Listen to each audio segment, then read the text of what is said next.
Okay, I think we can start off with our chapter 1. Chapter 1 is specifically looking into a structure, satellite technology, structure, and in general, this is also applicable for, as I've mentioned during the introduction, it's also applicable for generally spacecraft. Okay, a craft which is going to be in space. So let's start off with the general rules. Now, unlike other structures, you can compare maybe automobile, you can compare aircraft. Space structures are a bit more specific and a bit more, I would say, critical, because you can't get to touch it or you can't get to maintain it when you start flying. Like aircraft, you can actually do aircraft maintenance. Car, yes, you can actually send to the workshop, but unfortunately, the satellite, once you send it to space, you can't actually bring it back and start repairing it. There's no such thing. So if you look at our issues, basically, the crucial issues that we have always, reliability and safety, is extreme. If you ask me something, rocket science is very, very difficult. And that is the reason reliability and safety issues, number one. Once you have only one chance, you cannot fail. Failure is not an option in space because it's going to cost you a lot of money and a lot of time. You can't just go and buy a satellite like today. You go to maybe a shopping center and you get a satellite, and then tomorrow you are going to fly a satellite. It's not like that. It's not like buying a car. It's not even like buying an aircraft, I would say. So it is every time it's tailor-made. And every satellite has a very, very unique mission. And this unique mission is what determines the actual satellite design is. So satellite design, again, is always driven by the mission of the satellite. So if you look at it, so reliability is very important. So which means that, okay, I have a mission, a very low-cost mission, maybe 2 years to fly.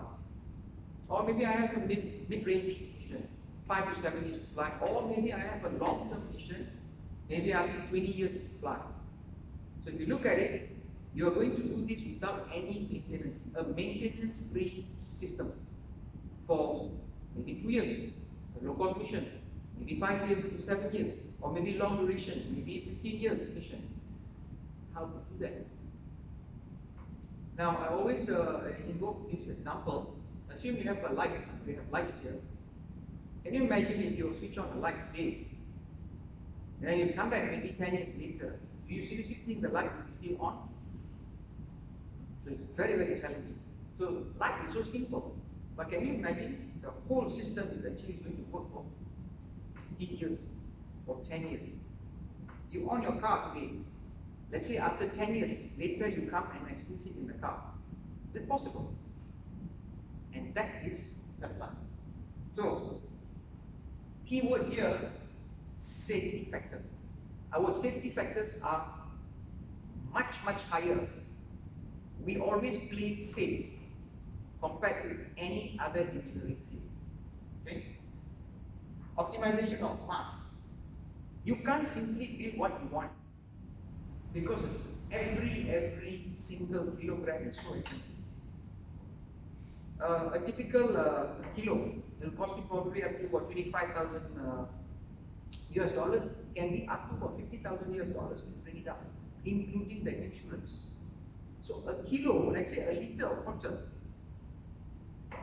you can even afford a liter of water for $25,000. That's space. That is satellite. So you can't simply do whatever you want, because it's going to cost you the mass, and don't forget the volume. Now, optimization of mass is just because of that, it's expensive.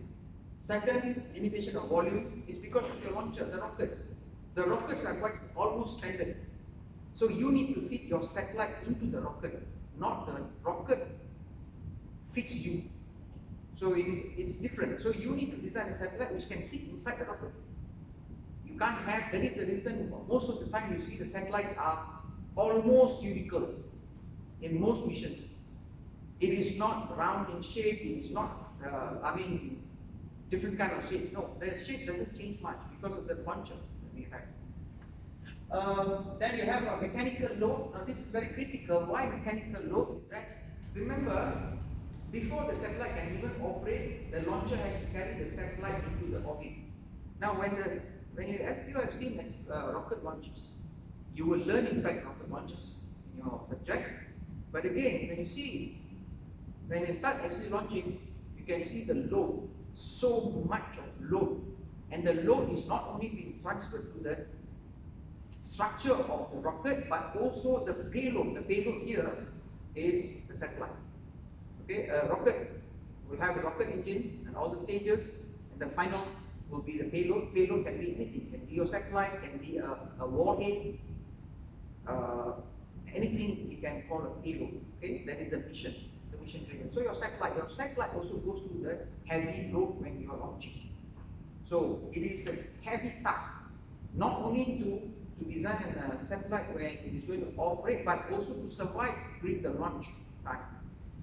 Okay, if you look at human's life, there are ups and downs, right?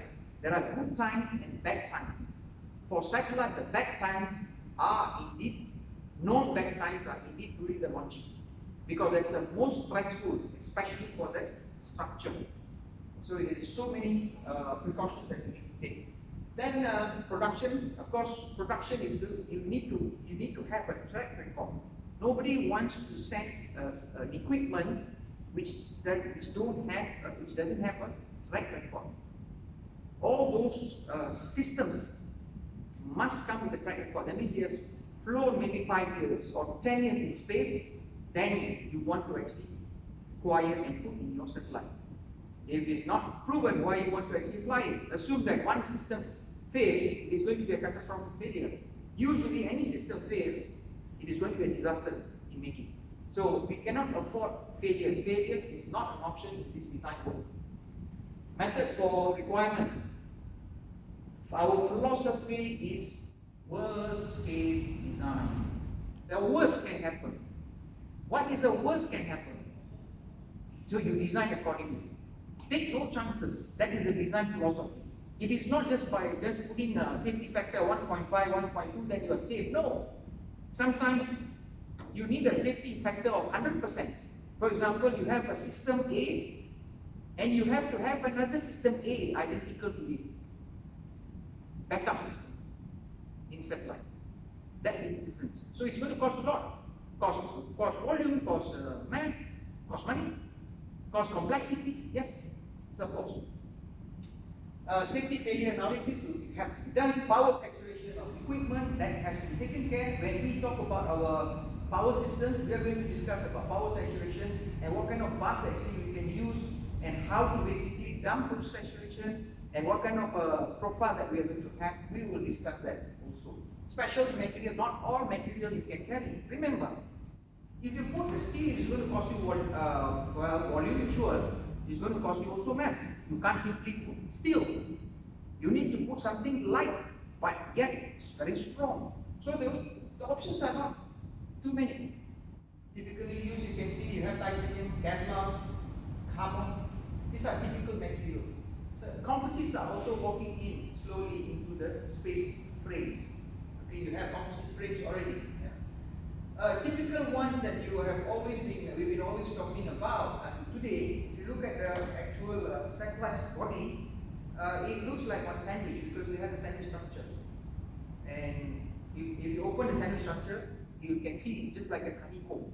It's like a honey web. So honeycomb, so to say. So you can see that. So there are reasons why we have this kind of structures in satellite. Load analysis is extremely important so that we can survive. We can survive the launch, for example. Okay, that is very, very critical. Now, again, continue. Production. As I said, you need to have that record. If you don't have a record, please don't buy any space equipment. If they say that yes, we have done the best equipment, best system, best power system in the world, and there is no proof of it has a flight time in space, don't buy it, or rather don't require it. You can't take any chances. But assume that system is not version 5.0, it's only version 1.0, but it has served in space maybe 20, 30 years. You may want to pick that because you are very, very sure it's going to survive.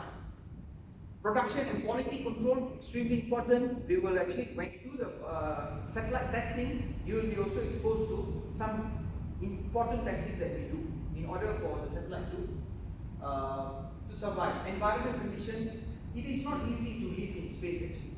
Space looks very beautiful, but when you go and start living in space, it's very, very difficult.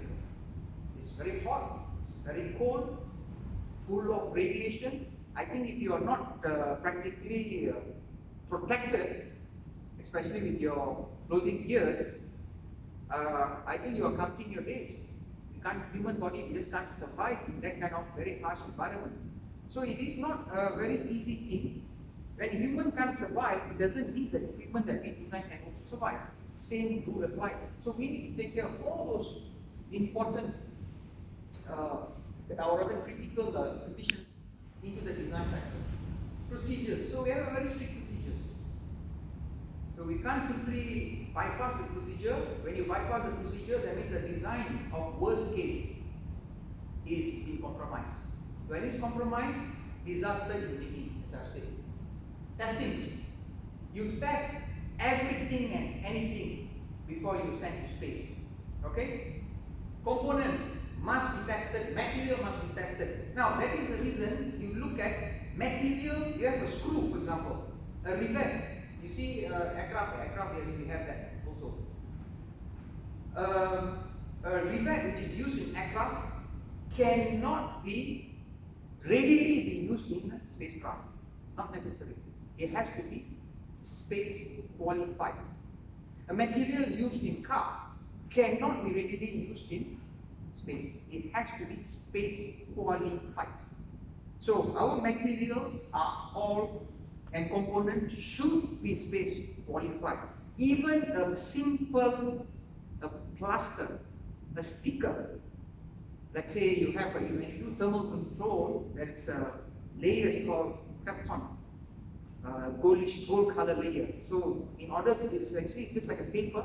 So when you want to actually start gluing it, you have actually stickers. That stickers also has to be space qualified. Everything has to be space qualified. Performance and function proof must be done here. You must know example working before you are setting up. Configuration control, you must do that. Configuration control means is this. When you know functionality of each and every equipment that you have, there is no company in the world producing all this equipment of a particular spacecraft. No, no such thing. Even in the car, it's like that. Even in an aircraft, it's like that. In aircraft, you see Airbus is a aircraft producer, but the engine is actually produced by someone else. So it's just like that. So in order for us to have a full configuration, we must do a global test so that all these systems coming from a different vendors are in harmony, respecting your design. That is important. Good mechanical properties. Dynamic compartment is important. Why dynamic compartment is important? As I said, during the launching time, your satellite is almost going up and down. This is getting excited because of the lift that launcher is giving. So the dynamic compartment of this is extremely important. Okay? Now I will invoke for this dynamic compartment. What is important? I think you have learned in dynamics, even specifically in vibration, the mass and spring model comes into play here. Okay, I will explain maybe later when we do the exercise about how we can pick the mass and spring model to equate with our satellite. How can we do that? Rigid, it has to be very rigid. Otherwise, we break. Remember, when you start actually putting a very high force during the launch, it will break. It won't break the launcher, but it may break the things inside here. Okay?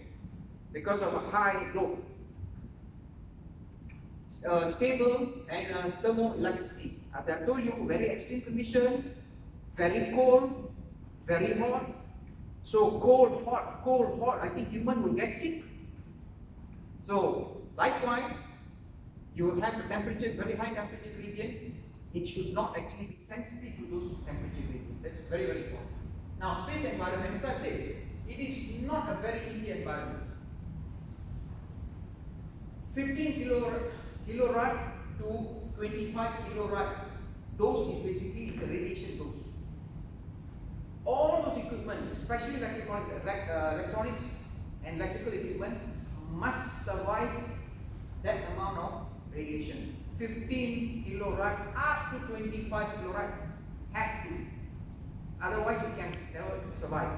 The higher that you go, let's say you go near the sun, let's say it's a sun mission, this gets higher. 15 kilorad, maybe for a very low Earth orbit, yes, you can survive. Very low Earth orbit. Okay, there are three. If you learn space mechanics, you will know there are types of orbit: low Earth orbit, medium Earth orbit, then geostationary orbit, which is higher compared to all the other two orbits. So there are altitudes of all these orbits. If you look at the temperature gradient, now look. When you learn space mechanics, you also know that any rigid body will fly around. Let's say it's Earth oriented. So it will fly around planet Earth. It will go into the sun phase, collect energy. Maybe that is how we are supposed to design our satellite.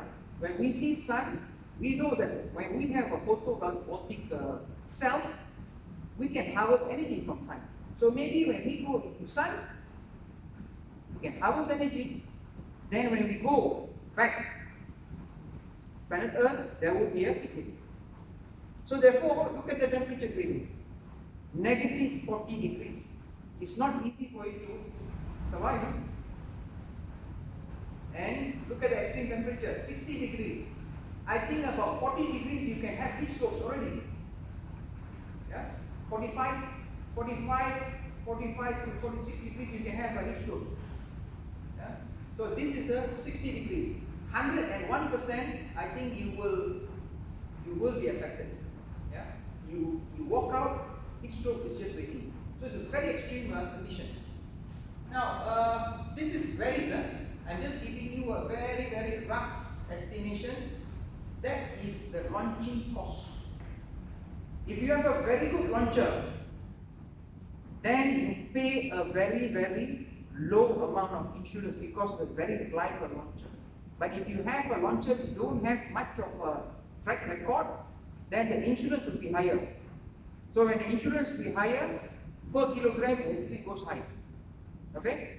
Now, typically you can expect you will pay about 25,000 per kilogram. Now this is just like this. If you have about 200 kilogram or 300 kilogram of satellite to launch, this would be the actual price. But if you have only one kilogram of satellite, basically, what the very small satellite can be even about a kilogram. That will cost you, well, I would say about 150,000 euros, or $1,000. So it is not like proportional. This I'm giving you a general satellite range. The smaller amount that you spend, the send is more expensive. The bigger mass actually you have, the more mass you have, you can actually have a better pricing. It's normal. When you buy something in bulk, it's cheaper for you. If you buy only a single product, it's going to be very expensive. So that's general rule. Alright, now look at the material choices that we have. Space structure materials, very, very typical, just like in an aircraft. Aluminium is quite well used, in fact, in aerospace industry. So you have aluminium plates, you have rivet, these are quite typical. Now and look at the specific rigidity. I think all of you know for aluminium, specific rigidity. E is modulus Young, okay? Modulus Young over the actual density. This is actually the specific rigidity. Now in space, you want to have a good rigidity. Remember, we have defined that. You must be stable, you must be very rigid, so that you will not break. Kevlar and carbon, This is actually quite familiar, rather quite common material to use because they are stable, and the mass is also very attractive because lighter compared to even the aluminium. Carbon matrix, these are all already composite. If you look at carbon matrix, ceramic, they have a very high thermal properties. So if you look at all these applications, so assume that now high thermal properties they have. If you want to actually, there is also mission of Earth observation mission, for example, where you have cameras to look on certain areas in the planet Earth. So camera is very, very sensitive, especially the instruments are very sensitive to thermal expansions. So for those kind of areas or those kind of components, the selection of material should have a very, very good buffer in terms of thermal properties. Then typical composite materials are also coming in. I've given you all these examples. Look at the thing is that it has a very good specific rigidity. Rigidity is quite high compared to even the aluminium. This is important. It's more rigid.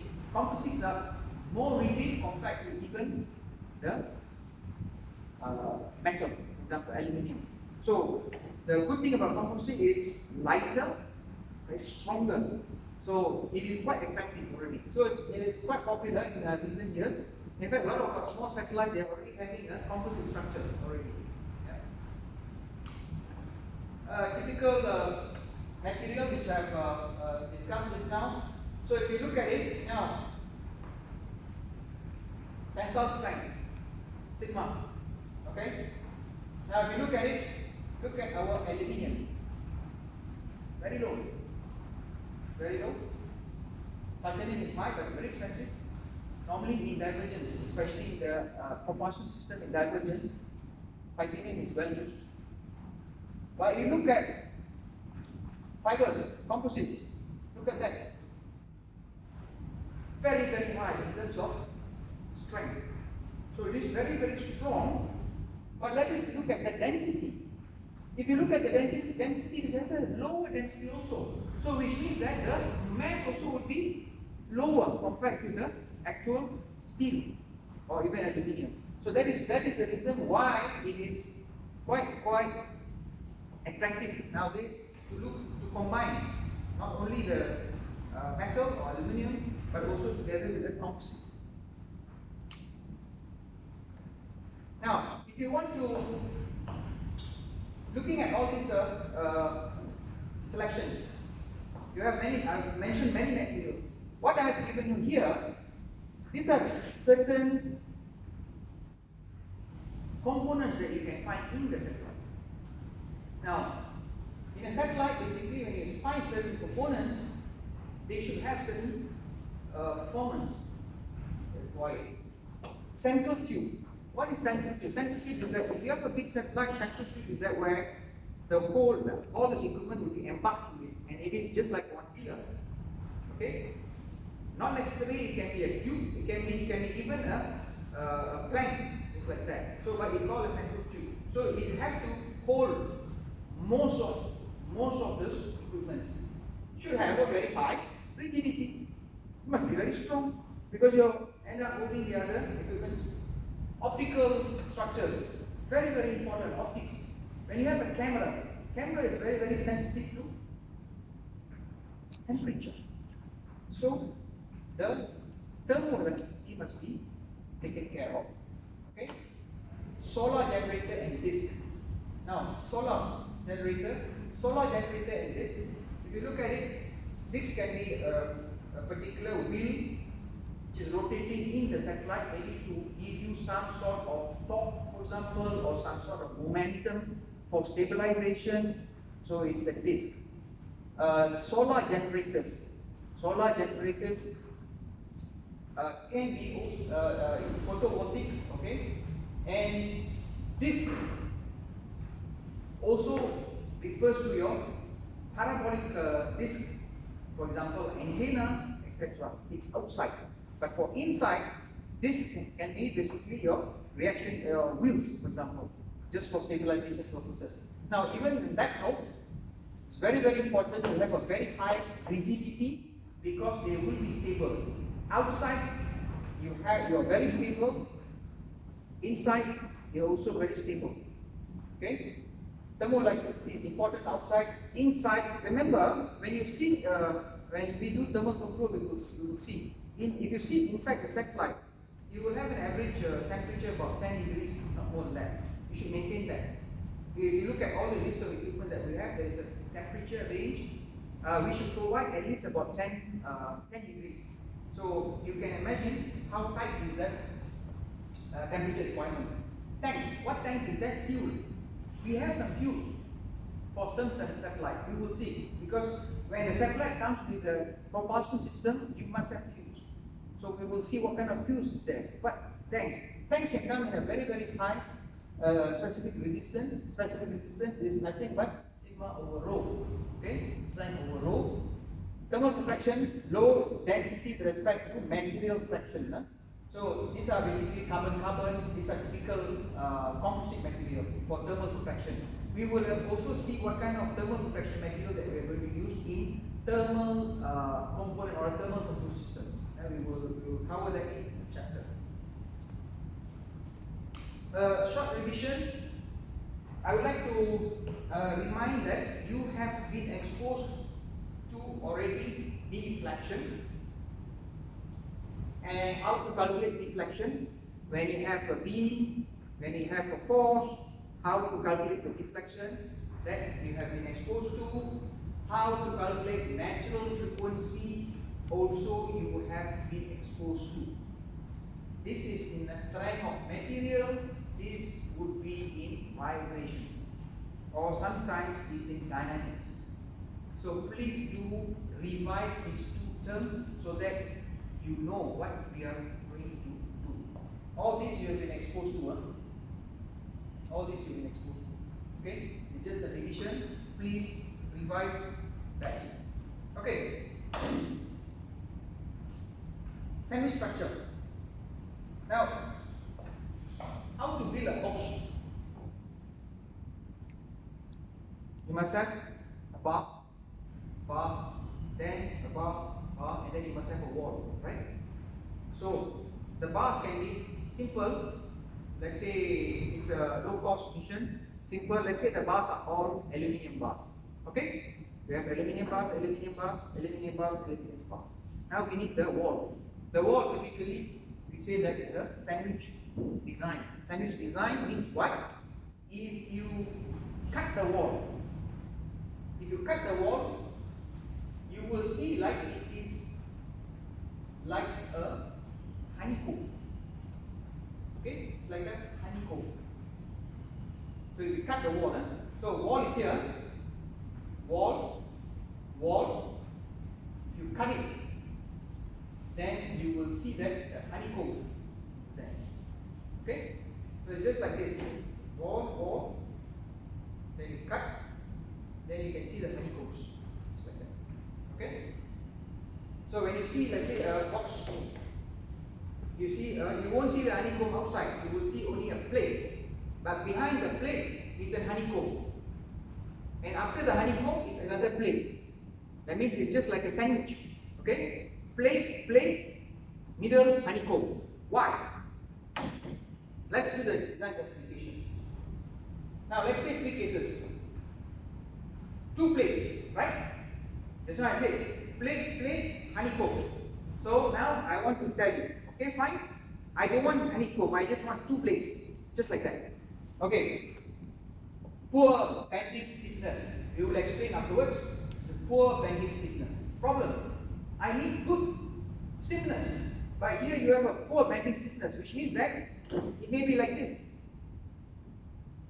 You don't want it. Okay? B. Middle low density cause fault. Now this is honeycomb. This is honeycomb. This is what you see here. This honeycomb. Okay? Bending stiffness increases. Okay? Bending stiffness increase. Now let's EID that. Keep in view. KC on a block. If you look at it, it's just like a chunk of mass. No layer, just one block. Okay? What exactly will happen? If you look at it here, if you zoom in clearly, the mass is going to increase. Can you afford it? In space we can't. We don't want mass. Okay? This is light. But unfortunately, poor bending stiffness. If I embark that, it will be like that. Yes, of course. A layer of wall, put it together. This is what happens. So you lower the wall, what you put a huge block. Then it will not do this. Do not bend, but heavy. So what do? We do honeycomb.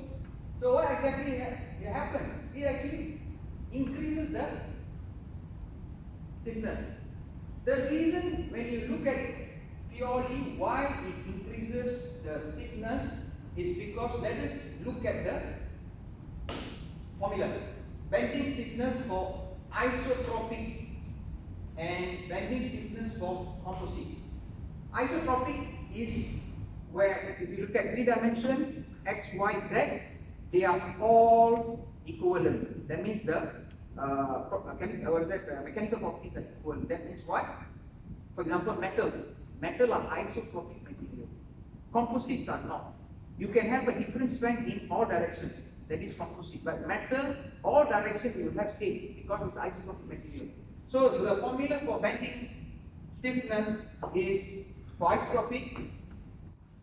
E is Young's modulus. I think all of you know. I is inertia. Okay. And here is Young's modulus. I inertia over 1 minus nu. Poisson ratio. Okay. Poisson ratio. Now, if you analyze this, this formula, why is it that honeycomb or sandwich design gives us a better stiffness? It's just because of this height. When the height increases, inertia increases. When the height increases, you look at it, the inertia will increase because of the calculation of the inertia, formulation of inertia. Okay? Maybe I will give you one example for you to explore. So that is the main reason. Main reason, if all of them have the same material, that means your modulus, Young's modulus must be the same. All same material. But only the design is different, right? So in this case, the height of, when the height changes, it gives a very good inertia. When inertia is high, given a constant modulus Young, bending stiffness increases. Likewise, inertia increases, bending stiffness increases. So that is the reason why composite material, another sandwich structure or honeycomb structure is very, very popular. Structure calculation, static analysis, and you can say static analysis. You will be exposed to finite element method. Well, you have done static. You have done all those calculation forces and all those moment. You have done that. That is useful, but when you want to work in maybe 3 dimension scenario, it could be difficult for hand calculation. Finite element analysis is excellent. So, having that, then what you can have basically, you can end up calculating the strength, sigma. You can get sigma using finite element methods for a complex geometry. Yeah? Stress calculation is submitted to quasi-static load. Now, in this field, I would say in a stress analysis field, in order for us to model, just like when you are launching, let's say, launching a rocket, there we have a satellite in, and we want to emulate that exactly like the real situation. It's very difficult because the rocket movement also depends, and there is also gravity in play. So we are almost modeling it like a real case, and we can use something called quasi-static load. That means it is almost, it is not static, but it is almost like a dynamic case. In order for us to model the dynamic condition. So static analysis, but we can actually extend that into almost like a similar dynamic case.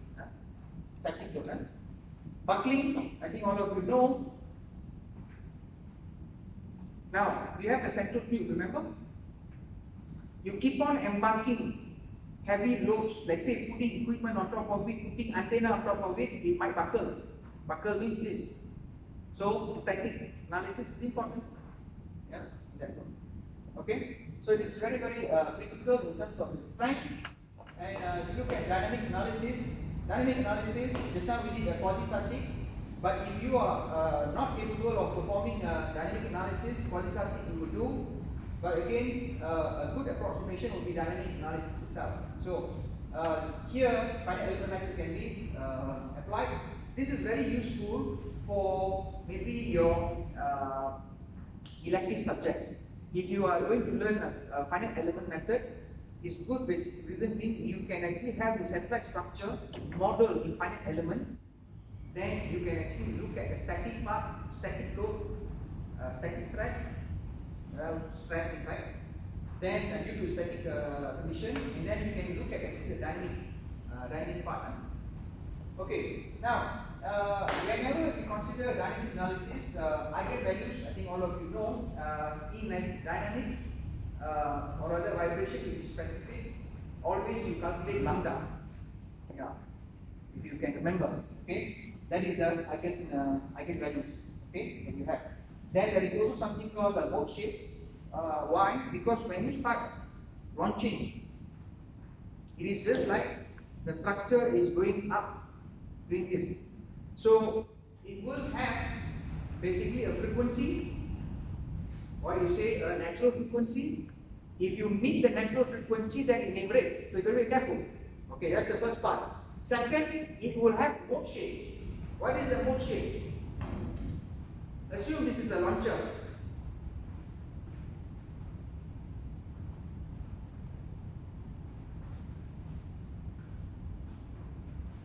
This is rigid, let's say it's rigid, not shape this. But when very high acceleration and load, the structure tend to do this. And this we need to know. If it's too much, then it will break.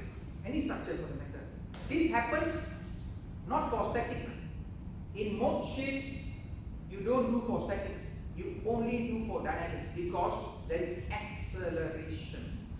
When there is a motion, there you can reduce the motion. Okay?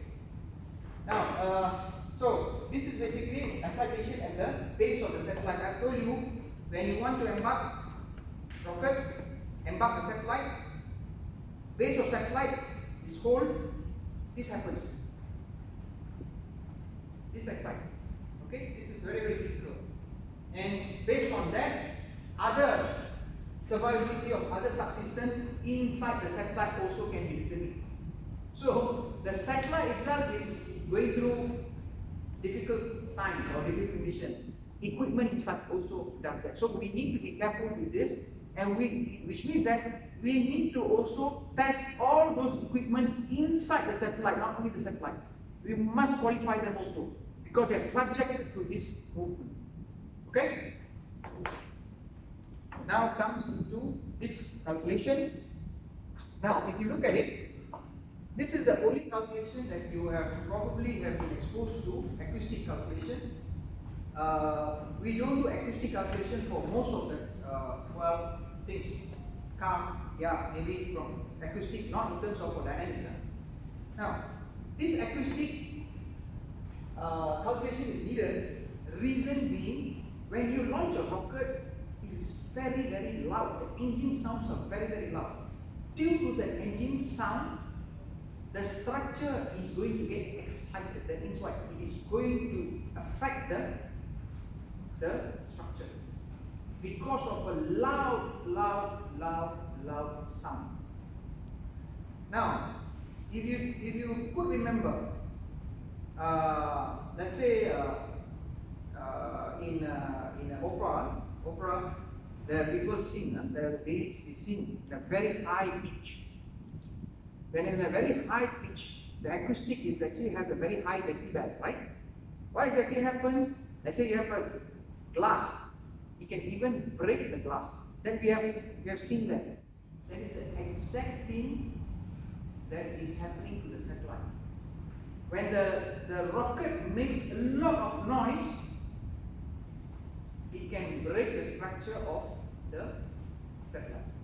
Simple. Just like the singer sings very, very high pitch, can also break. Okay? So watch that. Now, follow me on this.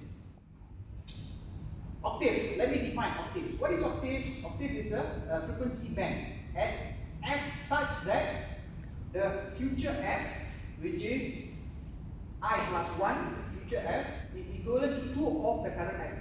That's what it means. Okay? But the delta of the current f itself is defined as current f, the delta of current f is current f over 2 or whole square root of 2. Now, remember, the frequency band is normally we can calculate, or that we can actually, or given, that depending on the launcher. How the launchers can provide you this, they start the engine, they record the acoustic. They can tell you what is the pressure that you get. Okay, this pressure, what pressure is this in terms of decibel for each and every band? That means, look at the singer just now. The singer has sung a song in a very high pitch. There is a amount of decibel. When you speak, you have decibels, right? Music in decibel, you can calculate that. So that pressure breaks the glass. So we need to know that. This is a logarithmic scale. So let me define this. The pressure, I need to know what is the pressure so that I can be safe. Okay.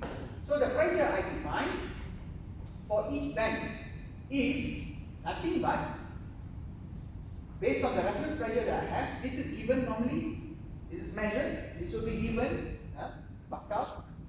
PO is always the reference pressure, you'll be given basically what you have tested this noise, and this will be basically the P effective, that is the effective pressure that we have.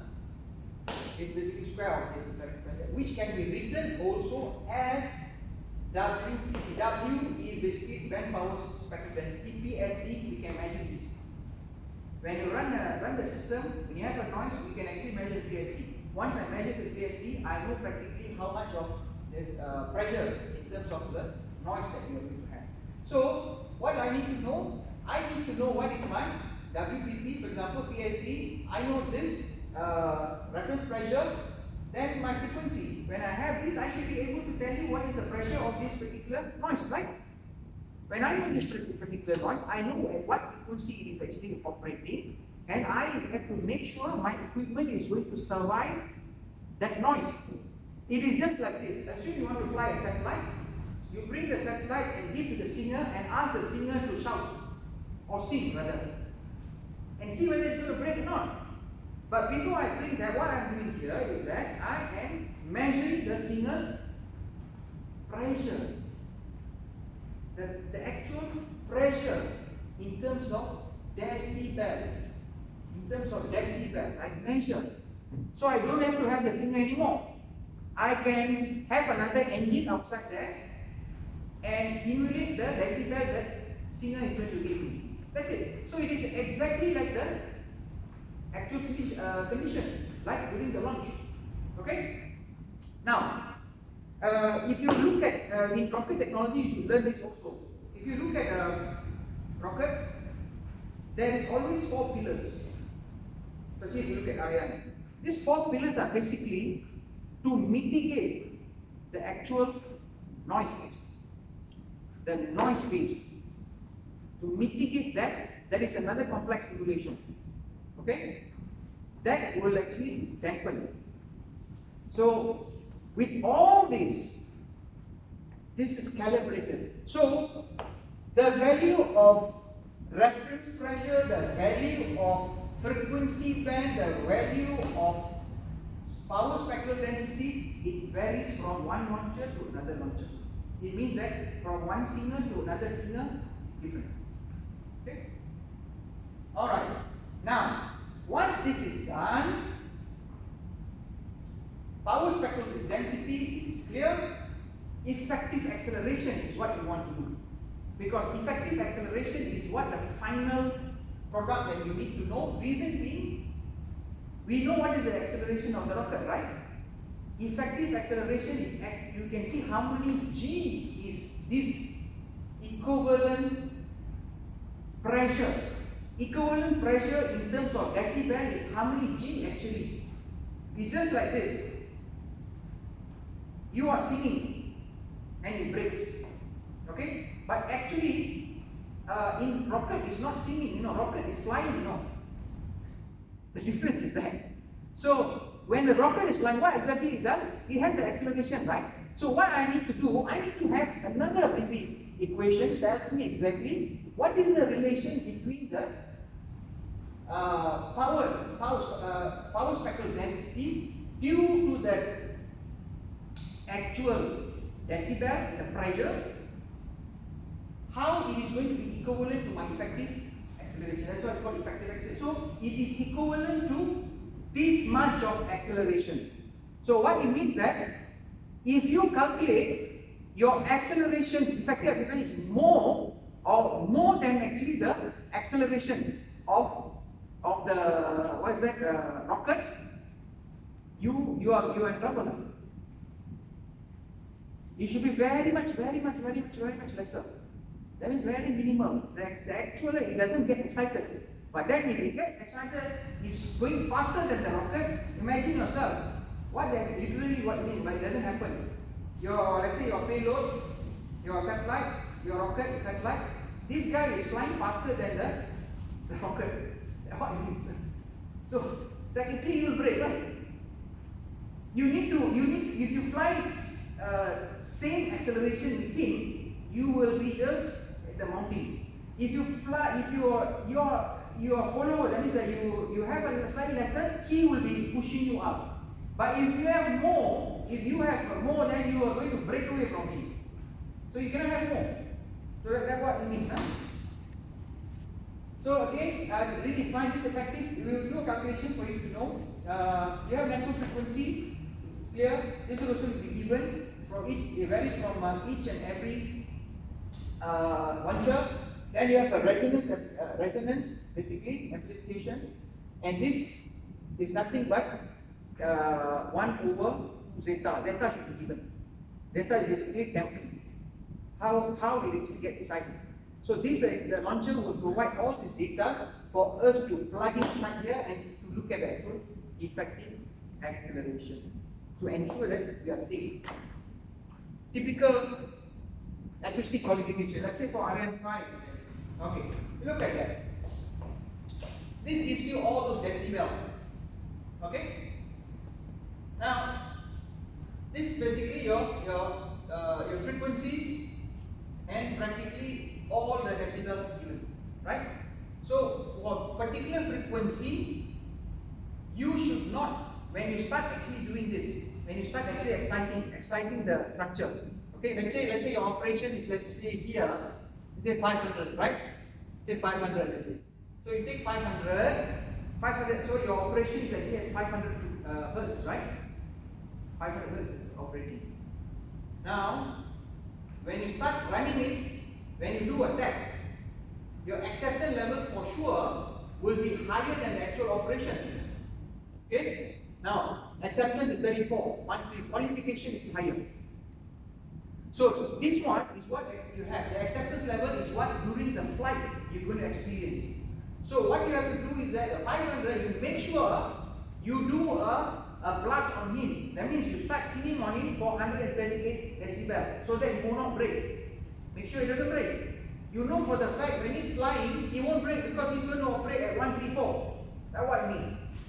So if your calculation shows that you are at maybe, again importantly, this is not from me, this is also not, this is from the the catalog, the avionics catalog. So if you're going to launch a satellite, they will give you this. So you compare basically all your equipment, you do a qualification based on this. Now all this what you see here, these are all can be equipments, and prescribed qualifications that you need to do. Okay, look at that. Now assume that at one particular equipment, let's say you have it here, these are decibels. Let's say you have your calculation shows that your frequency shows here, let's say. This is below 1 to 5, right? You cannot pick 1 to 5. Right? That means your testing should be done here. Okay? Yeah, operation, let's say you're operating. This is a curve. This is a curve of each and every launcher. This curve will be different for, let's say, delta. Yeah? Will be different. Will be different for each and every launcher. So, let's say you have already your operation range. When your operation range, when you have it, so you put here, let's say this is your operation range, pull up, you hit this, right? You cannot qualify here, you have to qualify one step up. That's what it means. Okay? This is operation range of the equipment. And this is the actual condition during the launch that will happen. Look at this. Where you are, check, pull up, here. No, my qualification should be here. Just like that. Okay? We will do one exercise, I will give you on this as well. Okay, structure dynamics, general dynamics equation. Familiar with this, right? Vibration. Mass. What is that? Temper. Stiffness. Spring. So it's a mass and spring model. Mass, spring, temper model. Now, you would have said that it is 0 here. You would have been exposed to maybe 0. But I'm saying that not necessarily it will be 0. Remember, if I have a force, what force is that? It can be anything.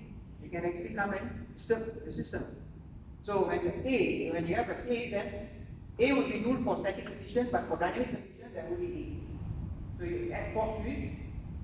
When you put this into a model analysis, of course there is a derivation I didn't show you here. You can actually come to this equation. Now this equation is a very, very simple equation, but yet a lot of things to understand. This equation is derived from your mass and spring model.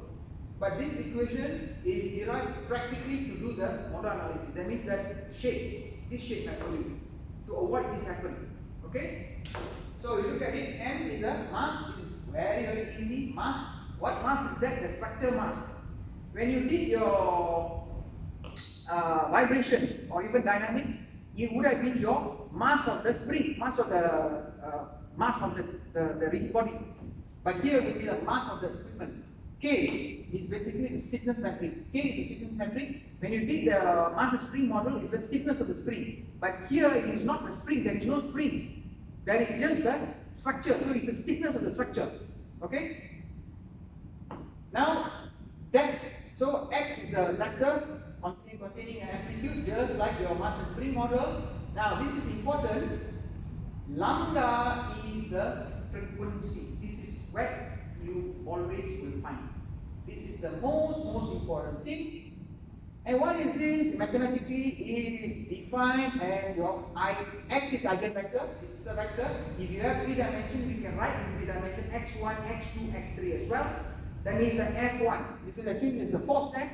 Force 1, force 2, force 3. Force X, force Y, force Z. Fx, Fy, Fz. It's 3 dimensions. You can write it easy. Okay. Lambda is the most important one, is the eigenvalue.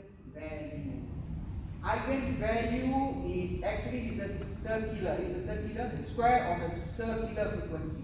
So practically, when you have eigenvalue, your omega is what? Square of that. Okay? Square of omega is that. Square of omega is your eigenvalue. So that is exactly what we want to find, because the omega is your natural frequency. And we know the operation of it, what frequency we want to avoid that. So that is how we have to do. We'll try to do an exercise also on this structure testing. Centrifugal, but not all satellites will go through this towards the end. In fact, your last chapter will look into this. We will do a test. Dynamic compartment, you have a vibration device. There is a shaker, can do vibration test for you. Random disturbance, also you can do the same. You see, the difference is that here is vacuum, here is a sinus. So depending, sinusoidal, basically the vibration will be like that. And the random means you can go up, very high, and down. Acoustic, you have acoustic chamber. In acoustic chamber, basically you have to do this acoustic test. These are basically to determine more often than not your telecommunication devices.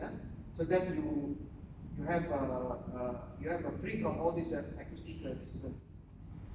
Shock. This is when the launcher has two stages. So let's say stage 1, stage 2, there is a separation, there's a shock wave. Why is that? Separate. Let's say the booster is going to separate, the spring is going to push the booster. What? Action, reaction. So reaction, there is a shock to the rocket, but also shock to the satellite, but also shock to the equipment inside. So all that is multiple folds. Model analysis, I spoke about it. Thermal compartment, thermal simulator you will have. Yeah? Acoustic chamber is basically all those just like as I said, instead of having a particular singer singing in acoustic chamber, you have to create the noise just like that to replicate the original condition so that you can excite the structure. Alright? With that, we have formally completed the chapter 1, and maybe we can discuss a bit on the exercises, etc.